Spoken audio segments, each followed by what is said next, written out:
Berjumpa lagi bersama saya Pastor Aldo Wolman. Hari ini saya mau berbicara tentang bagaimana Alkitab itu bisa kita pahami secara ilmiah. Terkadang kita bangga dengan mengatakan bahwa Alkitab itu tidak bisa dijelaskan atau Alkitab itu hanya bisa kita terima dengan iman. Sehingga kita menjadikan itu sebagai data rohani.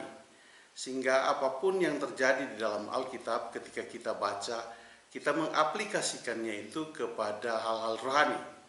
Pertanyaannya adalah apakah Alkitab itu punya data ilmiah atau tidak?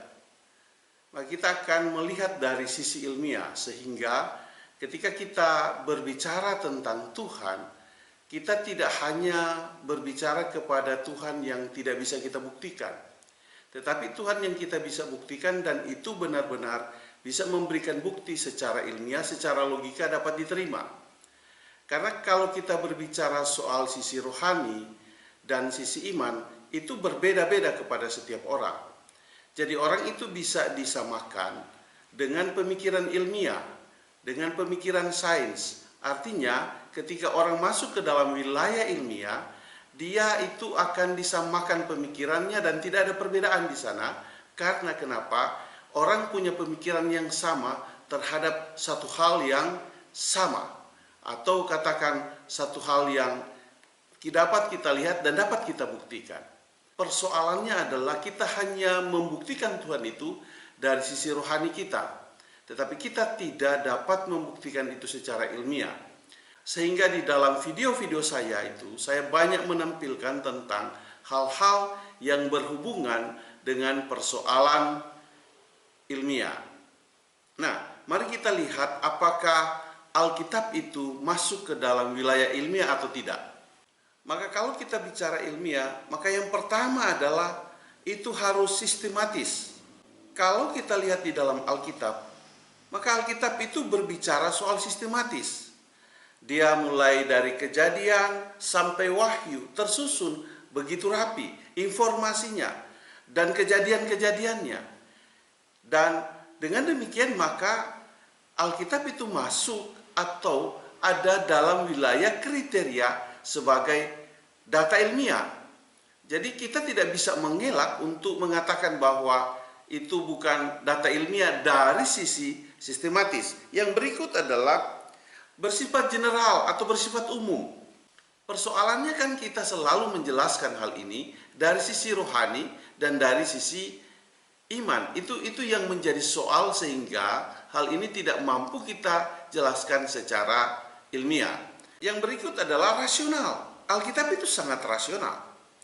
Bagaimana menjelaskan dari Kejadian dan dia menjelaskan sampai Wahyu.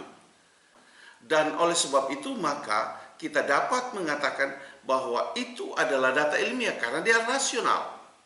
Masuk dalam hal yang demikian. Yang berikut juga untuk persoalan ilmiah adalah dapat diverifikasi. Nah, Alkitab ini bisa diverifikasi. Kejadian berbagai tempat, sejarah-sejarah dan lain sebagainya dapat diverifikasi. Sehingga itu sangat dimungkinkan untuk menjadi data ilmiah. Tapi sayangnya kita selama ini menutupi akan hal ini dan kita tidak pernah membicarakan hal itu ke dalam ranah ilmiah.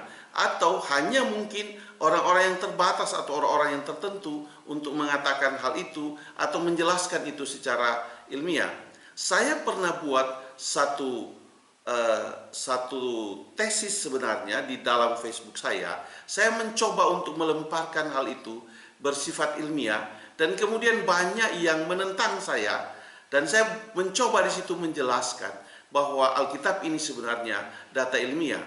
Kenapa? Karena kita sudah terlalu memahamkan bahwa Alkitab itu adalah firman iman, firman rohani.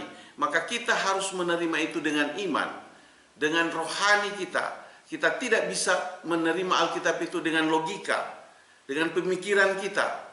Karena kita harus butuh iman. Betul butuh iman. Tapi iman juga harus memiliki logika pemikiran, pengertian di dalamnya. Apakah orang beriman lantas tidak punya logika? Kan tidak demikian. Jadi kita orang-orang yang beriman yang memiliki logika, yang juga dapat memahami Alkitab itu dari sisi ilmiah dan juga dari sisi sains. Alkitab itu kan dapat dimiliki oleh kita secara umum, bukan hanya orang Indonesia saja, tetapi semua negara, hampir semua negara memiliki Alkitab dan memahami Alkitab itu. Jadi, Alkitab itu masuk ke dalam data ilmiah. Dia juga bisa dijadikan rujukan bahan sains.